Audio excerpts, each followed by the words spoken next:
Hello guys, আপনাদের আমি আবারও আরেকটি নতুন ভিডিওতে স্বাগতম জানালাম।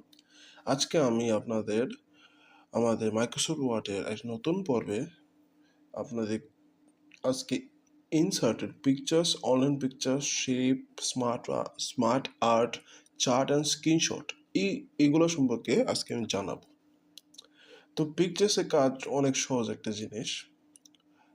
এটা হচ্ছে আপনার কাছে কোনো ছবি থাকলে তো সেখান থেকে ছবি নিয়ে আসতে পারবেন। আনার পরে যে এই জায়গায় এটা থাকবে হচ্ছে in line with text, but এটা যদি দিয়ে দেন উইথ টেক্সট ওয়ার্পিং যদি দিয়ে দেন তাহলে আপনি এটাকে যে কোনো জায়গায় মুভ করতে পারবেন, কিন্তু ওইটা থাকলে এটা মুভ হবে না। এটা যদি থাকে এটা মুভ হয় না, এটা এক জায়গায় থাকে। তো সবসময় আপনারা এখানে ক্লিক করে এটাকে মুভ উইথ টেক্সট করে রাখবেন, যার কারণে আপনাদের ছোটও করতে পারবেন, যেখানে ইচ্ছে ওখানে এটা বসাতে পারবেন। এটা আমাদের বিভিন্ন নোটিশ বানাতে যখন ছবি প্রয়োজন তখন কাজে লাগে, বা আমাদের প্রশ্ন বানাতে এটা কাজে লাগে। তো ওই সময় এটার মাধ্যমে আমরা ছবি বসাতে পারি। তো ইনসার্টে আমাদের যে অনলাইন পিকচার্স, এটা হচ্ছে এখানে আমার ইন্টারনেট নাই, দাঁড়াও আমি ইন্টারনেট কানেকশন দিয়ে দিতেছি। এখানে ইন্টারনেট কানেকশন দিতেছি। হ্যাঁ, যে আমার ইন্টারনেট কানেকশন চলে আসছে। তো এখানে যেমন ট্রাই এগেন দিয়ে এটা হচ্ছে অনলাইন পিকচার। আমার অনলাইনে কোনো পিকচার দরকার, তো এটার মাধ্যমে আমি অনলাইন থেকে পিকচার নিয়ে এসে এখানে দিতে পারবো। এখানে বিং সার্চ আছে, মানে আমার দরকার হচ্ছে একটা MS word MS word search করলাম। Okay, 1 minute. এখানে গিয়ে আমি জাস্ট সার্চ করলাম এমএস ওয়ার্ড ফটো। তো দেখো এখানে কিন্তু ফটো চলে আসবে, আমি কিন্তু ফটো নিতে পারবো, যেমন ইমেজ থেকে কিন্তু ছবি নেওয়া যাবে। এই যে এখান থেকে একটা ছবি আমি সেভ করলাম, সেভ করে দিলাম। সেভাবে এটাকে আমি ক্রস করলাম, করে এটা আমি ক্রস করে দিলাম। এখান থেকে আবার এই ছবি নিয়ে আসলাম। সবসময় এটাকে উইথ টেক্সট ওয়ার্মিং করে নেবেন, তাহলে সহজেই আপনারা টেক্সটগুলো নিতে পারবেন। তো এটা কাজ এখানে শেষ। শেপের কাজ কি? এখানে বিভিন্ন ধরনের শেপ দেওয়া আছে, বিভিন্ন। আবার তুমি ইচ্ছা করলে নতুন একটা শেপ তৈরি করতে পারবা। আমার এরকম দরকার, আমি এরকম তৈরি করে নেব।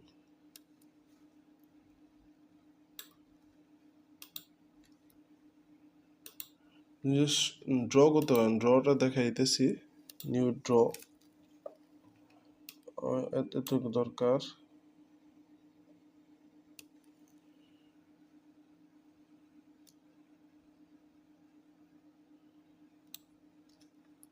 ওকে,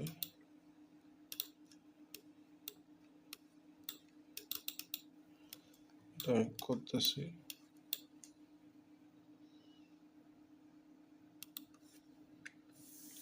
এখানে ড্র টেক্সট বক্স আছে, ওইটার মাধ্যমেও করতে পারবা।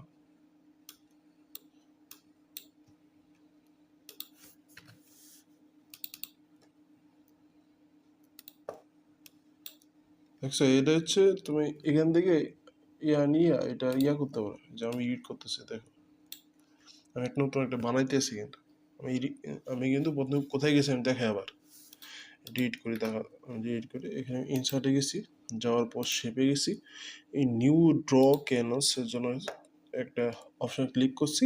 তো তারা আমাকে এরকম একটা ইন্টারফেস দিছে, যেটার মাধ্যমে আমি যে কোনো কিছু নতুন একটা শেপ ক্রিয়েট করতে পারবো।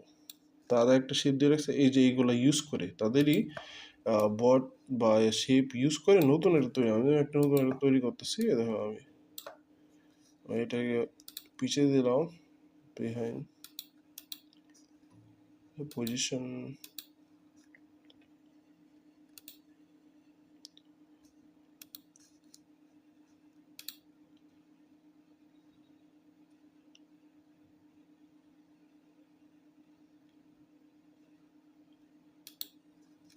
ওকে, এটা উপরে চলে গেছে না?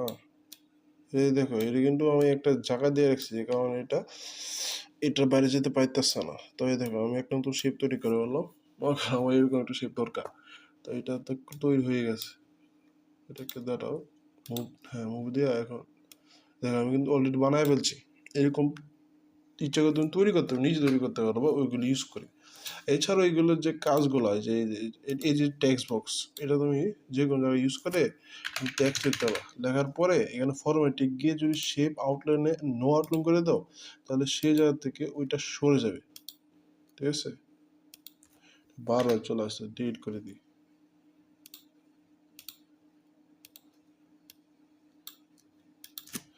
আমি কিছু লিখলাম, লেখার পরে আমি ফরম্যাট আছে এখানে, এখান থেকে শেপ আউটলাইনে চলে গিয়ে নো আউটলাইন করে দিলে তো ওই জিনিসটা গায়েব হয়ে গেছে, তুমি এখন লেখা দেখতে পাচ্ছ। এইভাবে কাজ করে। তো শেপের বাকি যে অপশনগুলো আছে, যে এইগুলোর মাধ্যমে, যেমন এটার মাধ্যমে তুমি যদি শিপ ধরে মাউস করো, তাহলে একদম পারফেক্ট গোল আঁকিতে হবে। তুমি ইচ্ছা করলে এটাকে সাদা করতে পারো, করার পরে যদি তুমি এখানে আউটলাইন নো দিয়ে দাও, তাহলে তো থাকবে না। এটাকে সরায় দাও, কন্ট্রোল জেড ধরো, তাহলে আবার চলে আসবে আগের মতো। তো শেপের বিভিন্ন কাজ আছে, বিভিন্ন যে অ্যাঙ্গেলগুলো, এগুলা দিয়ে আমরা বিভিন্ন ধরনের কাজ করি। যেমন এটা কিন্তু আমাদের যে তীর চিহ্ন, এটা বিভিন্ন প্রশ্ন তীর চিহ্ন দিতে কাজে লাগে। তো ওইগুলা তোমরা কাজ করতে পারো। আমি জাস্ট কিছু সিম্পল দেখালাম যেগুলো মনে করো কোনো কাজে লাগতে পারে। যে এটা হচ্ছে মেসেঞ্জারের একটা কমেন্ট বিভিন্ন জায়গায় তুমি এগুলো ইউজ করতে পারো। এগুলো কালার দিতে পারো, কালো দিতে পারো, সাদা দিতে পারো, সাদা দিয়ে তারপরে এখান থেকে আবার অন্য অন্য কালার দিতে পারো, নীল দিতে পারো, যে কোনো কালার তুমি দিতে পারবো। তুমি জাস্ট এখানে ক্লিক করলে এই ফরম্যাট চলে আসবে। ফরম্যাটের মধ্যে shape feel, shape outline, shape effects দ্বারা তুমি কাজগুলো করতে পারো। ঠিক আছে, এখানে কিন্তু হয়ে গেছে, সেটা হয়ে গেছে। তো তো এটা কাজ এখানে শেষ হলো। তো স্মার্ট আর্ট কি? স্মার্ট আর্ট হচ্ছে যে আমরা প্রশ্নের মধ্যে আমরা বিভিন্ন ধরনের দেখতে পারি। যেমন যেমন একটা প্রশ্নের মধ্যে আমি যদি দেখাই, হ্যাঁ এরকম একটা থাকলো, ত্রিভুজের উপরে আমাদের এগুলো লিখতে হবে। তারাও এটা নিচে নিয়ে যাই, এটা এখানে দেখা যাচ্ছে না। ও, যে এটা মুভ করে নিতে হয়, তাহলে আসবে। এখানে আমার ত্রিভুজের সাথে কিছু লিখতে চাই, তো কিছু লিখলাম, এখানে কিছু লিখতে চাই লিখলাম, এখানে কিছু লিখতে চাই লিখলাম। বিভিন্ন ছবি কিন্তু এরকম থাকে, যে মনে করেন প্রশ্নের মধ্যে দেওয়া থাকে যে ত্রিভুজের সাথে কিছু লেখা থাকে এরকম, বা এই ত্রিভুজের ভিতরেও, এখানে ত্রিভুজের ভিতরে লেখা যায় না, অনেকগুলো আছে লেখা যায়। ঠিক আছে, সেগুলো যে এটাকে এর উপর বসাতে পারি, মানে এই যে ঘরটাগুলোকে যে কোনো ভাগ কাস্টমাইজ করতে পারবো আমরা। আমরা টিভিতে বসিয়ে সেটা বসাই দিলাম, প্রশ্ন দিয়ে দিলাম, মানুষ স্টুডেন্টরা দেখলো, তারা উত্তর লিখলো। এটা প্রশ্নের মধ্যে এটা প্রচুর কাজে লাগে স্মার্ট। যে আমাদের এটা তো ফরম্যাট আছে, ডিজাইন আছে, ইচ্ছা করে ডিজাইন চেঞ্জ করা যায়, বিভিন্ন কালার দেওয়া যায়, এই কালার দিয়ে দিলে এটা অন্যরকম হয়ে যাবে।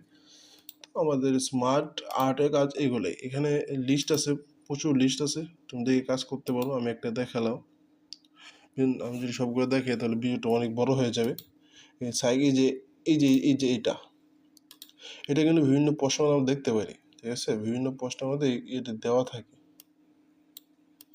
বিভিন্ন প্রশ্নের মধ্যে এগুলো ইউজ করে, যে এটা কিন্তু ইউজ করা থাকে, এটা বিভিন্ন কিছু বোঝাতে জন্য ইউজ করে। যে এখানে একটা থাকে, এখানে একটা থাকে, এখানে একটা থাকে, সাথে এগুলো এরকম থাকে। তো এগুলো বিভিন্ন প্রশ্নের জন্য কাজে লাগে। অলরেডি তোমাকে অনেকগুলো দিয়ে রাখছে, মুভিং পার্ট, সব কিছু দেওয়া আছে। এগুলো ইউজ করে তুমি ডিজাইন দিতে পারো, এগুলো ইউজ করে তুমি নতুন কালার দিতে পারো। যে এই যে এটা এরকম আছে, এরকম দিতে পারো, এরকম দিতে পারো, তোমার ইচ্ছা মতো তুমি কালার করে প্রশ্ন তৈরি করার কাজে গেলে অনেক কাজে লাগে। তো আমার নাচ হচ্ছে চার্ট, চার্টের কাজও সেম। আমি একটা চার্ট দেখাই, এই লাইন চার্ট আছে, পাই চার্ট আছে, বার চার্ট আছে, এই এরিয়া চার্ট আছে। মনে করো তুমি যে কোনো ধরনের চার্ট তৈরি করতে পারো। তোমার মনে করো কম্পিউটার সেলস, একটা সেলস দরকার, তাই যে এখানে চলে আসছে ক্যাটাগরি। তুমি এখানে মনে করো দেখলা 5, এখানে দেখলা 5, এখানে দেখলা 5, ঠিক আছে? ক্যাটাগরিটার নাম দিবা, সিরিজের নাম দিবা। মনে করো এখানে সিরিজ 1, সিরিজ 2, সিরিজ 3, এগুলো কোম্পানি কাজেও, কোম্পানি সেলসের কাজেও চার্ট, কোম্পানি সেলসের যে কাজগুলো ওইগুলো চার্টের মাধ্যমে তুমি কোম্পানি দেখাতে পারবা। এছাড়াও তুমি এটা ধারা স্কুলের প্রশ্ন, বোর্ডে প্রশ্ন তৈরি করা যায়, ঠিক আছে? আমি এটা দিয়ে দিলাম, দিয়ে দিলে এখানে যদি আমি এটাকে করে দিই, ক্রস করে দিই, চার্ট কিন্তু চলে আসছে। ডিলিট করতে হবে, ডিলিট করি, দেখো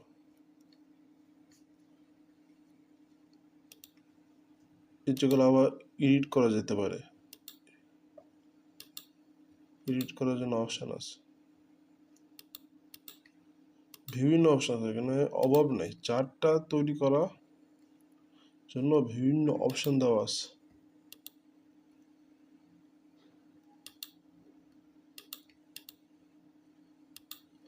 হ্যাঁ, একটা জিনিস তুমি মনে রাখবা, এটা হচ্ছে তোমার যেটাই দরকার।